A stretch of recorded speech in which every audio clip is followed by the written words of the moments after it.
आता आपल्या सगळ्यांनाच माहिती आहे की जवळजवळ गेले 2 वर्ष मी घटनेचं विश्लेषण करतो या विषयाचं आणि पुन्हा पुन्हा मी हेच सांगतोय की कुठल्याही राजकीय पक्षाशी मी निगडीत नाही आहे. My loyalty is only to the constitution of India आणि त्या दृष्टीने मी 2 वर्ष गेले बोलतोय. एक गोष्ट माझ्या लक्षात येते की विश्वासार्हता जी असते की ज्यांच्यावर राज्यघटनेने अंपायरचं काम सोपवलेलं आहे, मग स्पीकर असो, गव्हर्नर असो, चीफ इलेक्शन कमिशनर असो, या सगळ्यांची विश्वासार्हता जी आहे ती फार कमी होत चालली आहे. पक्षांतर बंदी करता 85 साली राजीव गांधींनी ज्यावेळी घटना दुरुस्ती करून 10वं शेड्यूल घातलं त्यावेळी त्याचा उद्देश काय होता की पक्षांतर केल्यामुळे लोकशाहीचं अधोगतीला चालली आहे आणि त्यामुळे पक्षांतर करू नये हा त्याचा उद्देश आहे. ओएसिस फर्टिलिटीच्या तज्ज्ञांनी IVF उपचार पद्धतीद्वारे 1 लाखांहून अधिक जोडप्यांना मातृत्व प्राप्तीचा आनंद दिला आहे. मोफत अपॉइंटमेंट बुक करण्यासाठी आजच संपर्क साधा. आता दुर्दैवाने झालंय काय की तो सक्षम करण्याच्या ऐवजी त्यातनं पळवाटा शोधायचं काम राजकीय पक्ष आणि दुर्दैवाने आमचे वकील मित्र सुद्धा करतायत आणि यामध्ये राज्यघटनेचं आणि लोकशाहीचं फार मोठं नुकसान आहे. घटनेचा अर्थ लावताना एक गोष्ट लक्षात घ्या, हे आम्ही वर्गात सुद्धा शिकवतो विद्यार्थ्यांना, काही नवीन नाही आहे की काय लिहिलं आहे ते शब्द जे असतात ते सगळ्यात महत्त्वाचे. त्यातनं नीट अर्थ जर का निघत नसेल तर मग statement of objects and reasons दिलेलं असतं ते बघायचं.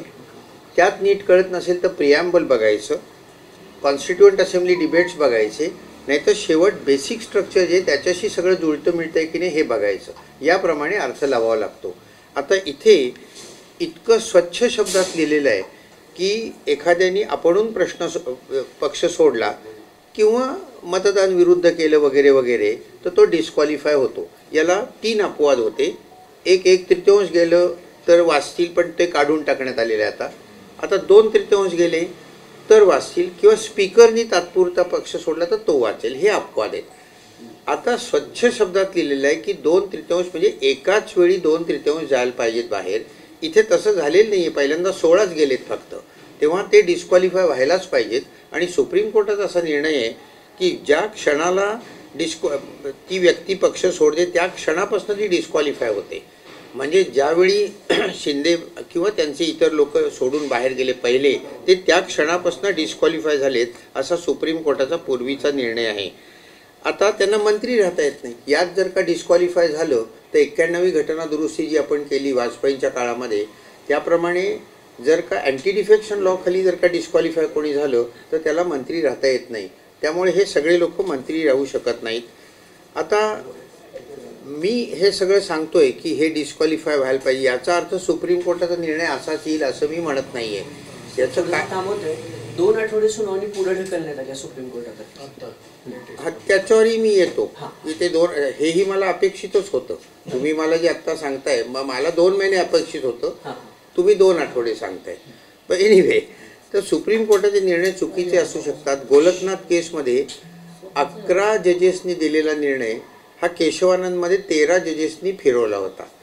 किंवा आणीबाणीच्या काळामध्ये पंतप्रधानांच्या दबावाखाली येऊन सुप्रीम कोर्टाने जगण्याचा पण अधिकार नाही आणीबाणीमध्ये असा निर्णय दिला होता.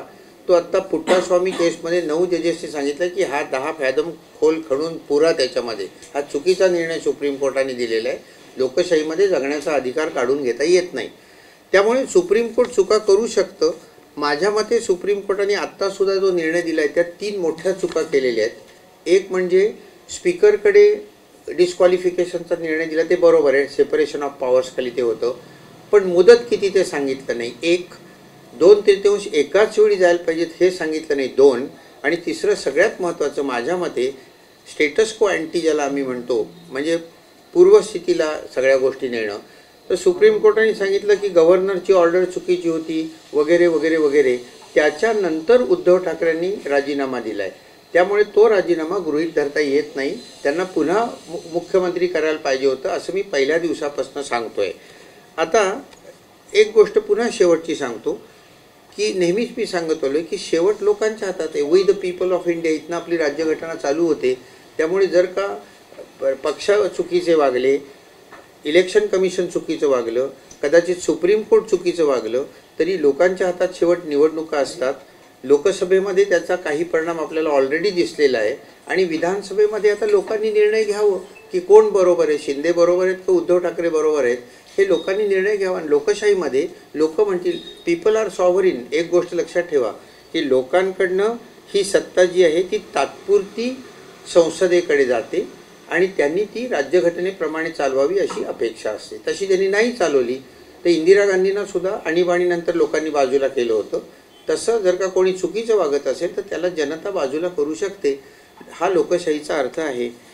मी आणखी एक गोष्ट काही राजकीय नेत्यांना सांगितली, नावं सांगत नाही कोण नाते राजकीय नेते ते, परंतु सुप्रीम कोर्टाचा सल्ला मागता येतो 143 कलमाखाली आणि त्यामुळे इथे डिस्क्वालिफिकेशनचं जे हे सगळं चाललेलं आहे याबद्दल सुप्रीम कोर्टाचं किंवा रिझर्वेशनचा तो उदाहरणार्थ किती टक्के रिझर्वेशन देता येतं, 50% का 60%, हे सुप्रीम कोर्टालाच विचारावं.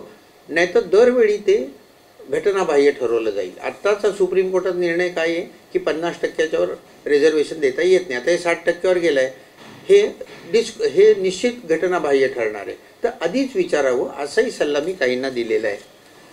सर, कागदपत्र पूर्ण नसल्याने ही सुनावणी 2 आठवड्यांनी पुढे ढकलली असं सांगण्यात येते. याच्यामुळे काही फरक पडू शकतो का बेसिकली, किंवा हा जो टाइम स्पॅन आहे तो कशामुळे वारंवार वाढवला जात असा? तुम्हाला सांगू का, आमच्या कायद्याचे म्हणजे शिकवताना वर्गात आम्ही सांगतो की 2 भाग असतात. एक सबस्टॅन्टिव्ह लॉ म्हणजे कायदा काय येतो आणि एक प्रोसिज्युरल लॉ म्हणजे ती केस कोर्टात कशी चालवायची. त्यातला हा जो प्रोसिज्युरल लॉ आहे ना, याच्यामध्ये मोठमोठे वकील जे आहेत ना ते बारीक बारीक काहीतरी कारणं शोधतात आणि पुढे ढकलतात. हे चुकीचं आहे. आता 2 वर्ष जर का नंतर निर्णय असा लागला की हे घटनाबाह्य सरकार होतं तर 2 वर्ष हे इथे राहिलं, हे अतिशय घातक आहे लोकशाहीच्या दृष्टीने. त्यामुळे मी आणखी एक सूचना गेले 2 वर्ष अखंड देतोय की 5 जजेसचं कॉन्स्टिट्यूशन बेंच असतं, तर अशी 2-3 बेंच कायम तयार ठेवा.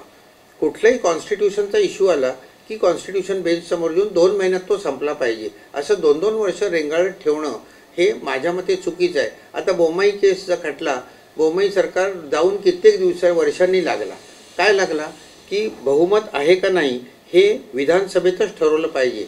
ते गव्हर्नरला ठरवता येणार नाही, प्रेसिडेंटला ठरवता येणार नाही.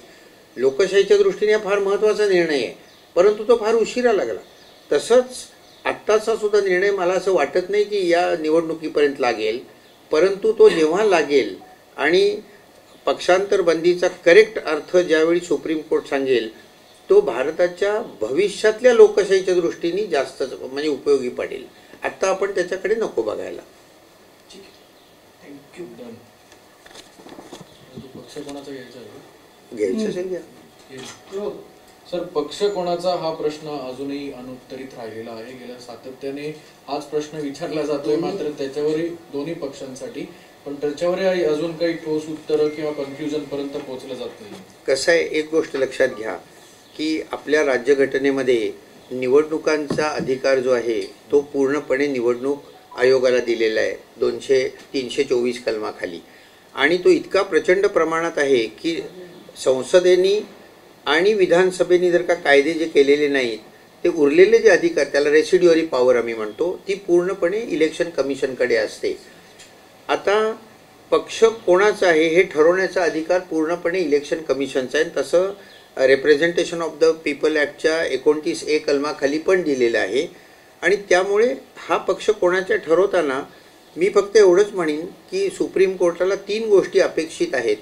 एक म्हणजे त्याची म्हणजे पक्षाची जी संघटना आहे त्यात बहुमत कोणाचं आहे, एक त्या पक्षाच्या घटनेप्रमाणे कोण चालत आहे, 2 आणि मग आमदार खासदार किती आहेत हे 3. या 3चा विचार करून पक्ष कोणाचा ठरवायचा आहे. दुर्दैवाने हा विचार इलेक्शन कमिशननी नीट केलेला नाही यावेळी, त्यामुळे तोही निर्णय बदलला जाण्याची शक्यता आहे. म्हणजे मला अजूनही असं वाटतं की शरद पवार आणि उद्धव ठाकरे या दोघांवरही थोड्याफार प्रमाणामध्ये अन्याय झालेला आहे. आणि याचं थोडं कारण असं आहे की इलेक्शन कमिशन जे आहे, TN शेषन हे एक जर का सोडले तर बाकी इलेक्शन कमिशनर जे असतात त्यांची नेमणूक पंतप्रधानांकडनं होते. त्यामुळे एक तऱ्हेचं ते देणं लागतात त्यांना. आणि दुसरं अत्यंत चूक आपल्या राज्यघटनेत राहिलेली आहे ते म्हणजे ते 65व्या वर्षी रिटायर झाले की त्यांना उत्तम पदं देता येतात, तेही पंतप्रधानांच्याच हातात असतं. त्यामुळे सरकारच्या दबावाखाली इलेक्शन कमिशन येण्याची शक्यता असते. मी असं म्हणत नाही आहे अजिबात की ते येतात, शक्यता असते आणि अनेक घटना तज्ज्ञांनी म्हटलेलं आहे. माझंच मत आहे अशातला भाग नाही. त्यामुळे याचा पुनर्विचार व्हायला पाहिजे.